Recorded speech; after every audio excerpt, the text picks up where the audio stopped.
So welcome back, everybody, to yet another Energize with Bram podcast.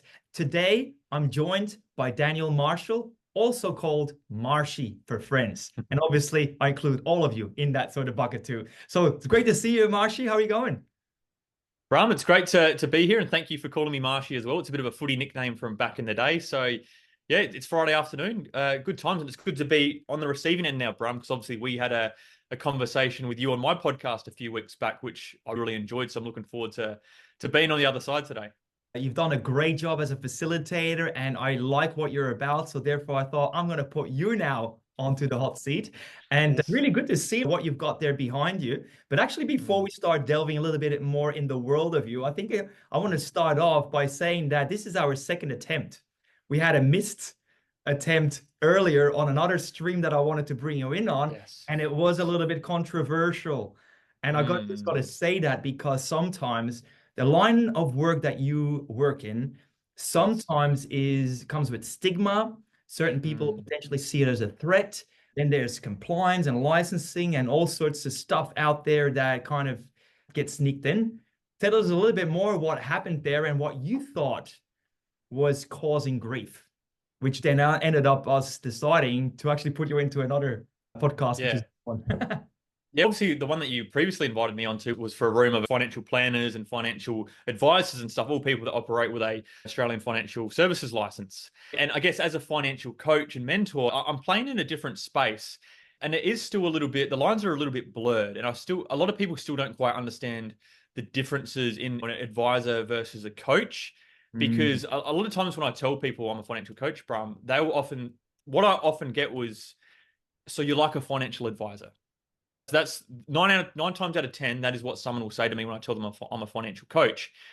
And Bram, actually, because I used to be a mechanical engineer, there was a time when I was considering becoming a financial advisor, and I actually did a grad certificate in corporate finance in my spare time. But yeah, it just wasn't quite the path for me because I'm really into people and working on people more so than just looking at the numbers and the investments. Yeah, so I can see why planners and advisors might feel a little bit indifferent about maybe financial coaches because I guess in the advice industry, there's so much more compliance. mm. And I feel for those guys because there is so much compliance and red tape, and that's hard yakka compared to the coaching space. But at the same time, I'm not licensed to give investment advice. I can't give product advice. I've really had to learn over these years I've been building my business to stay in my own lane and not to cross those lines. So I see what I do more as someone before you go see an advisor to get them ready for that.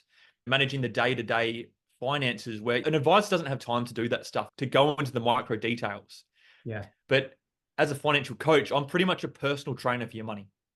Yeah, I love that. And you know what? It's probably a good way with the banner behind you to ducktail straight into there. Because Mm. obviously, typical financial advisors wouldn't work on mindset, mechanics, and mission, right? Yes. Especially that last one. Let's start with that one. Tell us a little bit more Mission. about mission and how, particularly, the type of people that you serve, which you probably say it better than I do, but you've got a very specific niche that you're working with. So tell us first the niche and then bring it back to the mission. Yeah, the niche has changed and adapted over time. I've been in the game 5 years now, and I've worked with so many different people, Bram, but I've really started to work out the people I love working with is business owners Hmm. because business owners think a little bit differently. And a lot of times business owners are great at business, they're great at making money, but they're not so great at managing money, which is the skill set that just comes really easily and naturally to me. And I love helping business owners with that, not just in business finances, but in the personal finances too. So the niche really is helping business owners manage their money. Because if we quickly jump to money mechanics, which is Yep. on that side, before we go over to the mission, the money mechanics, I always say there's making money, managing money, and multiplying money. Yes. Now, if you want to make more money, you learn a high value skill set and you work with a business mentor who already has that skill set. If you want to manage your money, you work with someone like myself, a financial coach who's going to teach you the habits, the systems and the structures to manage your money, whether that's business or personal finances. Mm-hmm. And then the multiplying money, that's where you go see an advisor or someone in the property space. They're going to help you multiply your money through investments. And I feel like when I unpack it that way, that helps people see a bit more clearly the differences in what type of skill you want to develop. And then who's going to be the right person to go and see. And sometimes you might work with all of them because you need a team around you to really win the money championship. Yeah. It's interesting how you mentioned what did you say? The manage, multiply, and what was the other one? Make money, manage money, multiply money. That's Yeah. exactly what Steve McKnight actually mentions in his book, Become a Money Magnet. He Oh, I talks haven't heard of that exactly about one. the same three. Yeah, so There you property go. developer and investor and so on and so forth. But anyway, okay, so that's the mechanics. So Okay, yeah. back So to the vision now. I skipped the steps because with my thing, it's mission, mindset, and mechanics. So mechanics is last. But the mission is really about helping people get clear on what they want. Mm, At the end of the day, money is just a tool to help you live the life that you want to live. And a lot of the times when I have a conversation with someone and I start asking them about what their vision is, what their goals are, a lot of times they don't actually really know. That can happen. Like, they're not too clear. They know what they don't want, but it's really important for me to help them work out what they do want. Because mm. once they're clear on the vision and the mission that's going to get them out of bed in the morning, then we can have the other conversation and the money becomes a tool to help them live that life. Great. Yeah, a lot of people go through life like this, right? They're blinded, 100%. can't see Yeah. the 100%. thing, whatever the thing is, and therefore, Yes. yeah, you can't hit a target that you cannot see. Yeah, that's it. And it's like, why? Just say if I'm working with someone, they just need to manage your money. If you're just looking at the managing money only, it's like, for what purpose? For what purpose do you want to manage your money? For what purpose do you want to grow your money afterwards? If there's no higher purpose, if there's no bigger calling mission, then people are going to find it very challenging to stick to the habits and the discipline and the systems because they're not bought in to their bigger mission. You got to first get your why sorted, as Simon Sinek said, get the why Yes. sorted, and then it's a lot easier to do all the mechanics and all the rest around it. What about Yeah. mindset, Marshy? How do you work on mindset with your people? Mindset's a big one. And I guess with mindset, you can say there's the conscious mind and the unconscious or subconscious mind as well. So we're working on both. So I guess with the conscious mind, it's awareness. It's financial education, it's awareness, it's making people aware. And in my space around managing your money specifically. And then obviously with the unconscious or subconscious, people are running habits, programs, paradigms that they've had all their life from the blueprints that they got from their parents. Hmm. So through the work that we do, that I do, we're working on the mechanics and the mindset at the same time. Because one of the best ways to change your mindset is actually through practical action. So when I'm teaching people the systems and the structures and they're building habits, it starts to shift their mindset while they're taking action. So sometimes you can work directly on the mindset with beliefs and stuff, and that's great. And I do that sometimes. But sometimes it's even more effective just to go straight to action and actually change your thinking through new disciplines and through new behaviors as well. So it works outside in and inside out. That's why you mentioned the PT sort of analogy, which I think is a very Yeah, one. Yeah. 100%. And I guess when we come to the money mechanics, so making, managing, multiplying money, each one of those areas has a mindset to cultivate and a skill set to develop. And they're different for each because some people have the mindset and the skill set to make money, but they don't have the mindset and the skill set to manage their money or to multiply their money. Yeah. They're Great. very, very different. I perfectly relate to what you say, and I see that. Now, for the skeptics out there, yeah, they're gonna say like, why should I listen to Marshy? What has he already achieved and whatever in life? So, what would you answer to these guys and girls? It's a good question because I come from a mechanical engineering background. I don't have a finance background. But the thing is, I feel like in my life, I've always let my actions do the speaking. I live what I preach. I live what I preach. And when I was 24, mum gave me the Barefoot Investor, and that really started my journey. That started my journey in personal finance, in money, investing. And within a couple of years, I'd built a six-figure share portfolio. By the now, I ended So you up dropped out for a moment. So you build a six-figure okay. share portfolio, and then Yeah, so by the time I was 26, I built a six-figure 100K share portfolio. But because I was young and had ego, I made a few bad investments, which were probably more speculations, and I ended up losing about $40,000. But I licked my wounds and I got back in the game. And to this day, I've been able to build a fairly significant six-figure share portfolio. I'm only 33 now. We've got a pretty significant portfolio. So that kind of shows that I've been able to manage my money and multiply my money. I taught that myself, that skill set. But at the same time, it's learning about money got me obsessed with reading and personal development. mm, mm. And that exposed me to the coaching world. And that's why I chose coaching over advice, because I saw the impact when I worked with a personal development coach, like how that started to change my life. So I started studying at one of the top coaching schools in Australasia when I was 28. Within 12, yeah, the coaching institute, within 12 months, I was one of the student mentors there. I was helping facilitate trainings and workshops there as well. So everything that I do, I commit to, and I'm very consistent, whether it's coaching, whether it's Toastmasters, whether it's money, whether it's the gym. I just let my actions do the speaking. Yeah. And at the end of the day, is can you help someone get results? That's what really matters. So talking about results, share some examples there of people that you coached, and as a Okay. result of what you've done with them, they are now wherever. Yeah. Okay. All right. So there's a really good story. I actually interviewed this guy on my podcast back when I was living in Wales in the country. There's this guy called Kingy, and he's a chef, professional chef, great chef.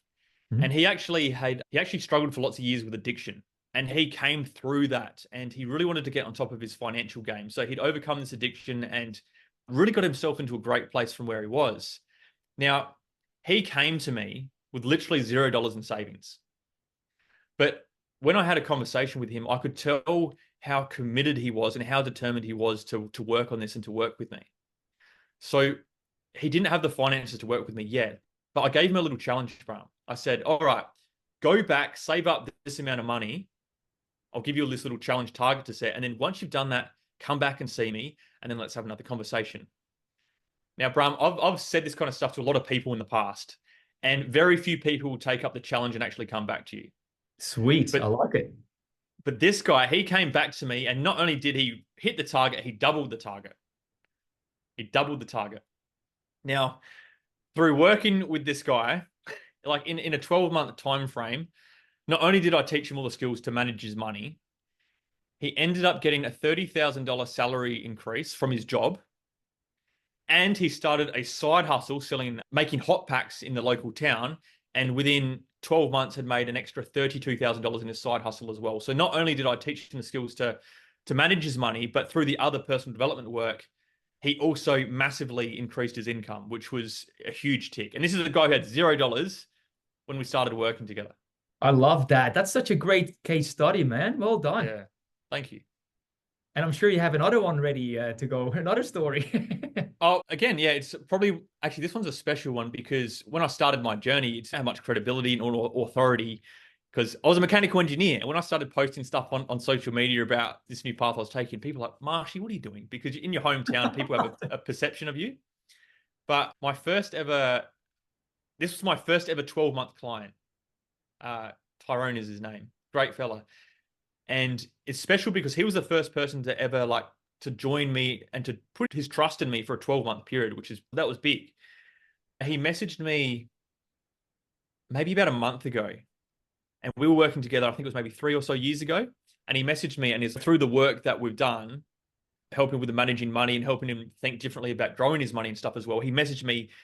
Now he's got a 6-figure share portfolio, $100,000 share portfolio from the extra money that he saved from working with me, and then he educated himself and put it in the market. So from I think he had not much to start with, and now he's got a 6-figure share portfolio, and now he actually owns a business now as well. So he's actually jumped from not just being in corporate, he also owned his own gym business now, which was very special to see him do that. Well done. Love it. So the results are there. Proof is in the actions, as you said, and what people achieve. Where do you find that sometimes you mentioned the people that actually where you could tell that they were serious, like the cook example, you could tell that he was committed. Where do you sometimes see that people aren't committed to money mastery, of course? Yeah. Yeah, it's sometimes I feel like there's a particular person I'm thinking of, and it's funny I'm thinking of him because I had a reminder today to actually follow up with this guy. And we've been speaking for the last 12 months on and off. And I remember the last time I could speak, I asked him, has anything materially changed over the last 12 months? And he was still in the same spot. And I could really tell that he wanted to change, but he was a very logical left brain person and was just having a really hard time trusting and having faith and letting go. And I feel like sometimes people's logical mind or their lack of faith or trust can really stop them back, because it's easy for me to see. And I've been there myself before, because I've invested a lot of money in coaches, mentors, personal development. So I know what it feels like. And you can see it in the other person. It's just like, you've just got to let go, take the logical brain out of it and Mm. just go for it. So I feel like that can really hold people back from time to time and stop them from progressing towards what they really want. Analysis paralysis. I get it. It's definitely Yeah. something that just that left brain analytical, it Yeah. can really slow down growth. And when Yeah. anxiety kicks in as well, yeah, you got to trust the process if you want to get out and about, which I Yeah. actually commend you for. Because before we jumped on this podcast, you shared with me that you had joined a group that Mm. felt initially as daunting and a bit intimidating, perhaps due to the mere Yeah. size. And that was Mm. the reason why you actually said, I'm going to do this, which means you Yeah. overcome your fear, right? Yes. So tell us a little Yeah. bit more about that process in your head and in how you felt and how you then Yeah. made that decision. Yeah. I feel like, yeah, these days, for me, it's making decisions based on fear is a good thing. So if I'm feeling a little bit scared about something, that's a good sign for me to lean into it. And because that shows me there's going to be growth there and I'm not comfortable. Like, for a perfect example, Bram, one of my great mentors, he lives in the Gold Coast, but he was in Adelaide a couple of years back. Now, I'm a piano player, so I played a bit of piano. And in the Adelaide airport, you may have noticed there's a black grand piano there, and it used to be where the checkout was. And I'd always walk past it, Bram, and I'd want to sit down and play it, but I was so scared because what people would think. Now, I told my mentor about this when he was over for dinner, and he challenged me. He said, "All right, you're flying up to Gold Coast later this year. I challenge you to play that when you come up." And that scared the crap out of me in the moment. But internally, I accepted the challenge, and I practiced diligently every day in the lead up to this event. And you know what the crazy thing was, Brum? It was the morning of that day. I psyched myself up. We go to the Adelaide airport, and I'm going through the security line. I can see the black grand piano in my sights. And you wouldn't believe it. My old footy team, who I used to play with back in Wyala, they were actually about to go to Melbourne for their end of season footy trip. And it was like the universe or God had thrown this big obstacle in my way to see if I was actually committed to this challenge. But the thing was, I ended up marching across to the black grand piano, and I had all my old footy teammates with me, and I sat down and I started playing Fur Release. Oh, And as my kind of old footy teammates marched off to board their plane, and there was so much adrenaline and fear, but I sat down and I did it, and there was so much growth in that, just taking on the challenge from my mentor and growing within that. I love that. And I'm sure you would have found a cheer squad in your old mates. Yeah, it was great. It was really cool to have their support around them, and then I serenaded them as they walked off to their plane, snapped a good photo, and actually turned that whole experience into a really good Toastmasters speech because it was a cool story.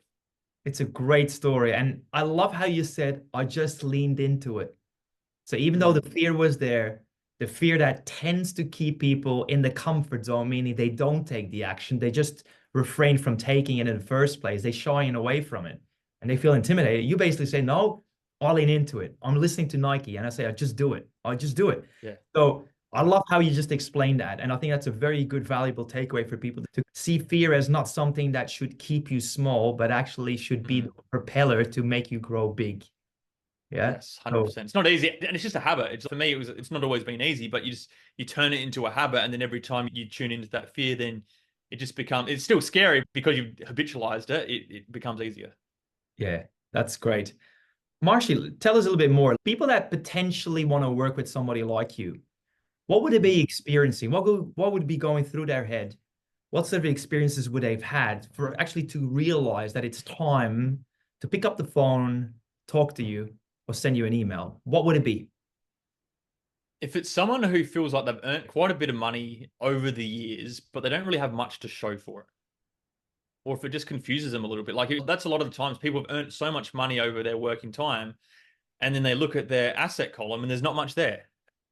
So if it's that type of person or someone in business who seems to make great revenue, but there's not much left, there's not much profit, that's probably the type of person who would get a lot of benefit from working with me, because I'm great at helping people who know how to make money, but not so good at keeping it. And that's great.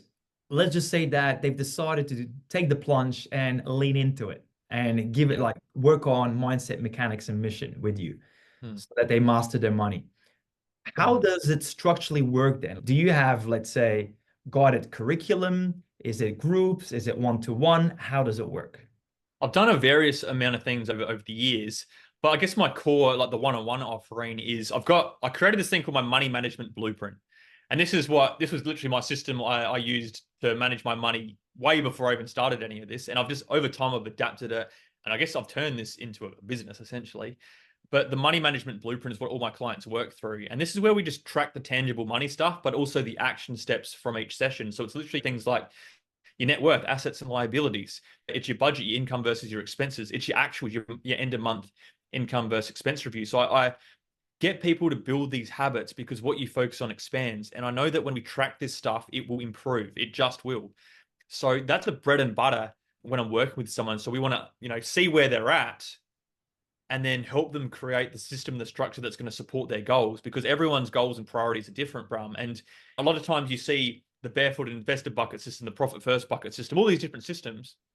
But the problem is a lot of people can't implement them or they don't actually align with the person's goals and priorities. So the way I see business bank accounts or personal bank accounts is they should reflect your financial goals or priorities. And 9 times out of 10, they don't. So it's taking them through this process to really structure their money, manage their money. And then once that's set up, that's nice. Then we can talk about the other conversations, how to make more money, how to grow within themselves to expand their wealth. Yeah, great. At this point in time, I probably want to go back to something we talked about earlier. How do you then potentially see that you can collaborate with other trusted people in those people's networks, so the financial planners and the like? Oh, How yeah, do you yeah. see that those synergies also exist right off the get-go with the same client? If I can help someone have more money to invest, I think that says it all. And a lot of times advisors and planners, they're going to help them with other stuff. They don't have the time to get into the details like I do with the day-to-day managing of money. So if I can help people have more money to invest and to see advisors, then it's a win in my mind. It's a complementary service. Probably the same would go for real estate and all of that sort of stuff. Yeah, Again, whether you do it with yeah. shares or you need insurance, all of that, it's all complementary, really. That's what I'm hearing. Yeah, I see myself, Brum. I'm a bit of a middleman. Like I'm always like when people come to see me, I'm always eliciting all the problems that they have. I'll be able to solve some of them, but then I want to know, okay, I know this person that can help them with shares. I know this person that can help them with property or insurance. So for me, it's like they come see me, I'll sort them out with the money management, then send them off to the other people that can help them with their other wealth creation goals. Great. You mentioned also before in one of our one-to-ones, you mentioned something about a challenge you do on a regular basis. Tell us a little bit more about that. This is in a group context and Yep. it's really minimum investment in terms of money. Yeah. Yeah, yeah. So it's called my Fix Your Finance Challenge.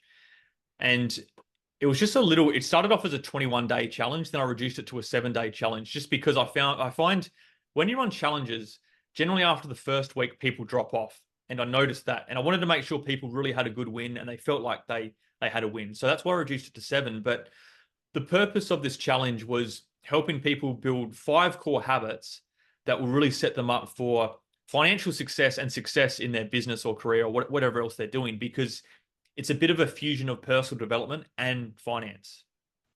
So, for example, Bram, in this challenge, and I'd run this virtually in cohorts. So I'd Mhm. take them through these 5 habits. There was an audio I recorded that I listened to each day to reprogram their mind. But then the habits they're really simple things, but they're powerful when you do them consistently. And these are things that I do myself. So, number 1, writing down your gratitude each morning, 3 things you're grateful for. Number 2, writing down your most important goal or intention that you're working towards because you become what you think about. Elle Nightingale, The Stranger Secret, inspired from that. Number 3, your top 3 high value tasks for the day. They're going to help you move towards your most important goal or intention.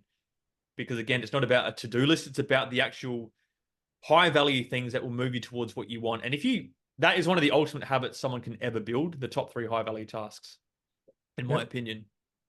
Then there's Yep. the end of day reflection, just reflecting on some wins from the day, framing each day as a win. And you've probably heard, I can't remember, is it Benjamin Hardy? The one who does who, not how, and 10x is easier than 2x. Grant Cardone? No, not Grant Cardone. What's his name? Oh, I forget, but he's brilliant. They're in the business coaching space. But he has this concept called the gap and the gain. And a lot of times entrepreneurs and ambitious people, a lot of times they're succeeding, they're having success, but they feel crap about themselves. They feel like I'm still not good enough. I'm still not where I want to be. So even though they're making progress, they don't feel great about themselves. And I can't remember the guy's name, but he says this is living in the gap. And it's when you're comparing yourself against an ideal in the future. So no matter how far you're progressing, there's still a massive gap between where you want to be. You don't feel very good. And that's called living in the gap. But when you live in the gain, you're comparing yourself to where you've been and you're always making progress. So even though you're still striving towards the ideal, you measure yourself against where you've been. And that's why daily reflection, weekly reflection, monthly reflection, yearly reflection is a habit that I have in this challenge. And something that I actually do myself, Bram, is at the end of each year, I write a letter to myself, a reflection letter. I handwrite it. I reflect on the year that's been, and I set my intentions for the following year, and I seal it in an envelope, and then I open it in 12 months' time and see what happens. And that's a longer term habit that I've built the last probably 4 to 5 years. Of And that. it's about living in the gain. So still striving towards where you want to be, but measuring yourself against where you've been. I love that. Thank you so much for sharing that. Now, we've got to ask, you mentioned your And there's mentor. one, I was going to say, there's one habit that I've got to add, because this is the money one, which is tracking your income and expenses by hand every day for your personal and business finances. So they literally, in the book that they print off, they write down everything that comes out of their bank and everything that goes into it each day. And that brings conscious awareness to their spending behavior. And it makes them think twice, because a lot of times we spend unconsciously and it's habitual. And this really gets people to shift the thinking. Especially with a credit card or Apple Pay and all of that. Like Yes. you just swipe it and you don't even think about how much you might have gone out. I think that's why 100%. people sometimes also just use cash and Yes. a certain amount of cash in their hand so they can Yeah. see how much is left every week, Yeah. so that they really are Yeah. budgeting. So they're all good Yeah. systems. I love it, sir. Now, Yeah. I got to ask, you Yeah. mentioned mentor in Gold Coast. Who is it? His name is Lloyd J. Ross. Okay. He's on. He's probably one of the most brilliant people I've ever met in my life. He's an absolute master with business and investing, and he's been my most pivotal mentor by a long shot. He's the one that got me into. He's taught me so much. He's taught me so much. Great. And how did your paths cross? Literally, just on Instagram. I'd been following him on Instagram for ages, and I really wanted to reach out to him, but I wanted it like a conversation starter. One night, I remember this, Brum, back when I was living in a while. It was a Sunday evening. My wife and I, we actually had the mattress out in the living room. We were having a bit of a slumber party, and we were watching Married at First Sight, a bit of a guilty pleasure. And I decided, all right, this guy had an ebook called Money Grows on Trees, which is a great book. And his podcast is called Money Grows on Trees. Very good finance podcast. I think your listeners will enjoy it. But yeah, so I literally got his book that night, the ebook. I read through the whole thing while we had Married at First Sight on in the background. I was reading this book. And then I reached out to him straight after. I said, hey, Lloyd, loved your book. And then, yeah, we had a Zoom call a couple of days later and we just kicked it off because we had a common interest in investing. We'd both been influenced by Warren Buffett. And it was almost like I'd met a long lost older brother. We were very similar, but he was 10 years ahead of me on the journey. Yeah, it was. And he pretty much had a blueprint. There was a blueprint that he laid out, and I started to just listen to it. That's fantastic. Cool. All right. So you got the tagline. I work with people who can make money, but have a hard time keeping it. Mm. Yeah, well, with business owners who know how to make money but don't know how to keep it. Yeah. Yeah. So Essentially. have you found that there's a particular type of business people or business owners? Is it certain industries? Is it more men? Is it more female? If you try to boil it down, what's the common denominator in a way, other than the tagline? Yeah, I still feel like I'm still really refining that So I'm finding men so far more. Back when I did personal finances, I typically find the women reach out to me. But when I've been doing the business finance, I see it's more the men reaching out to me, which is quite interesting actually. But the specific type of business so far, generally it's more a service-based type business so far. So not a product type business, but a service-based one. It could be real estate, or it could be, I was working with a guy last week who has an occupational therapist business and he has a team underneath him. So more service-based is the ones, or even because I've been in the coaching industry for a long time, coaches and stuff as well, online business. Yep. Great. Okay, that helps. Hmm. I'm following a line of thought there. Mm.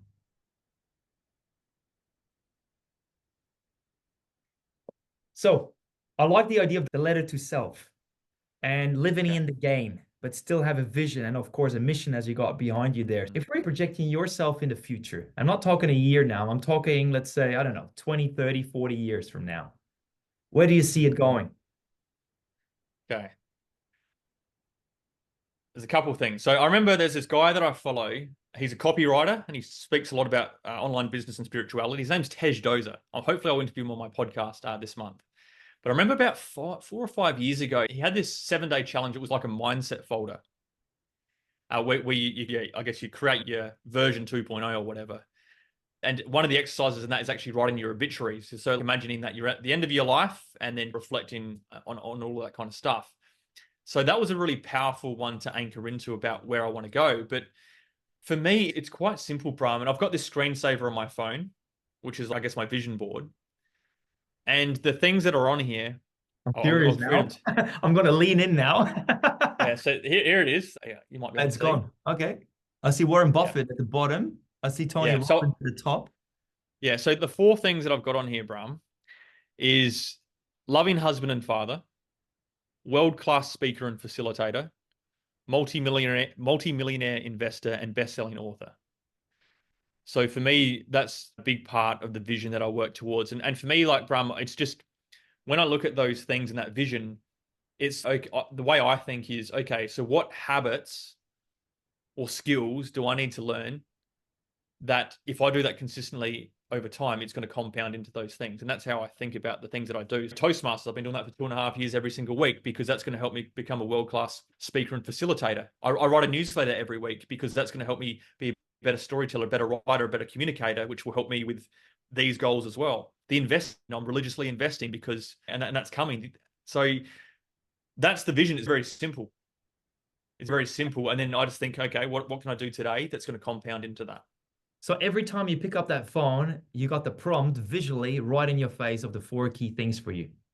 Yeah, pretty much. And I've actually reflected on the book that we've spoken about, DeMartini, How to Make One Hell of a Profit and Still Go to Heaven. Right at the end of the book, he talks about what are your core activities that you should just focus on. They're your zone of genius and outsource the rest. And for me, Brum, the 4, which I really know are my superpowers and where I love to operate is speaking, writing, coaching, and podcasting or interviewing. That's my 4 things. And that's what I pretty much do. Love it. Well done, Yeah. man. Well done. And Thank you. it's good to have that clarity and really boil it down to the essence and then Yeah. design your week in Yeah. conjunction with it, which means anything that takes you away from that and Yeah. replace it with something else is actually not worth your time or energy. Yeah.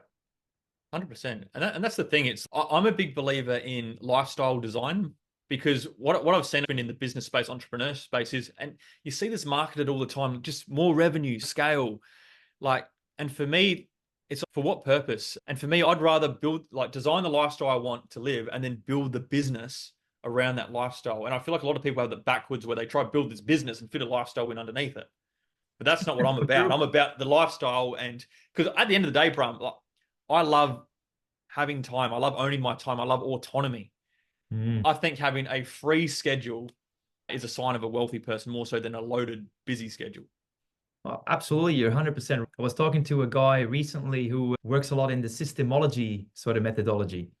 And Mm, he mentioned how I find it's really interesting how he scheduled his time. He's basically mm. doing 1 week on, 1 week off, 1 week on, Okay. 1 week off. He says that way I'm 100% fully present with the people that I love with when I'm basically off and do the Yeah. things I also that nurture me and make me grow as a person individually.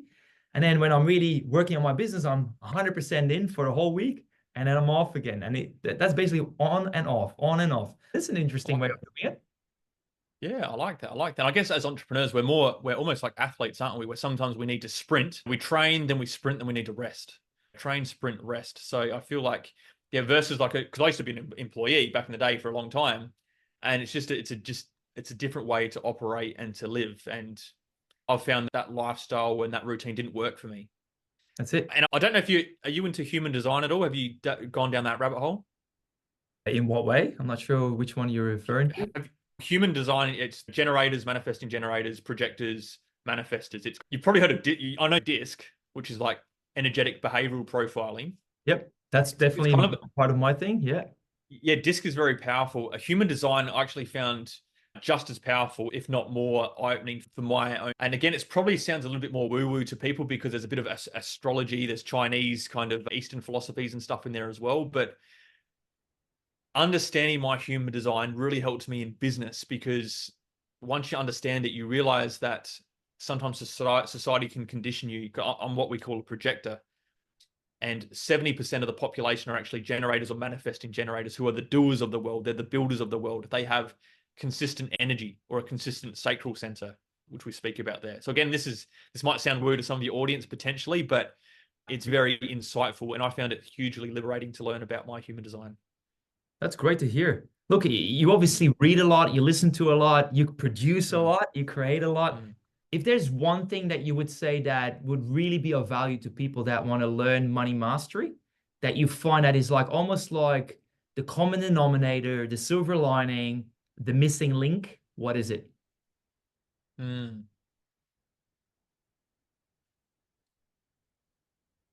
feel like people really need to be able to look. It's long-term thinking. It's long-term thinking essentially. So when I read Barefoot Investor, I was 24, learned about compound interest investing. I'm someone who can think exponentially, and I could see the power of that. And I feel like that's the concept people don't get. So if people can understand that compound interest and long-term thinking, what little amounts today can do in the future, and you've got to really value it. Like you have to value wealth building. A lot of people, they say they might want more money, but they don't actually value wealth. So that means that their actions aren't going to align to that. But for me, I value wealth. So the actions that I take, I value it. So thinking long-term, understanding why it's important and realizing that Brad Sugar said this on a live once. He said, poverty and middle class takes 10 years. But mastering your money takes 10 years. But poverty and middle class takes forever. That's the title of episode number 1 of my podcast, that line. It's a great line. So when you think of that, it's 10 years. It's not really that much time to really master your money. And that can set up generations and generations of prosperity and the amount of good that you can do in the world versus poverty and middle class, like he says, takes forever. So it's a small sacrifice, in my opinion, to learn the skills. Absolutely. Now, mindful of time, Dan, Marshy, and you've done already great so far. I'm really enjoying this. Obviously, people can go to your website. You got your own podcast called Money Mastery with Marshy. You're also on LinkedIn. Are you okay with people connecting with you there? Yeah, absolutely. I've mainly built on Facebook and Instagram the last 5 years, and LinkedIn I'm starting to build more of a presence on there. So feel free to reach out. Yeah, listen to the podcast. Check out the website for sure. Yeah, I know that you at least have one great guest there, at least one. That's it. Just for joking sake here. Okay. Anyway, it's been a really great pleasure. I thoroughly enjoy what you represent. Thank you. I want to see like where the future goes for both of us here, because I do feel that we can really work together in unison, as we've already discussed earlier. But hey, man, love what you're about. I can tell you're very authentic, very purposeful, very caring, and that in itself is great, coupled with money mastery. So it's been a pleasure, Marshy. Thank you, Bram, for having me on your podcast. I've really enjoyed this conversation, and I hope the listeners have got some value from what we've shared. Good on you, mate. Well done. Thank you, everybody, for joining. Stay tuned for yet another episode of the Energize with Bram podcast. And for now, I wish you all the best. Thank you.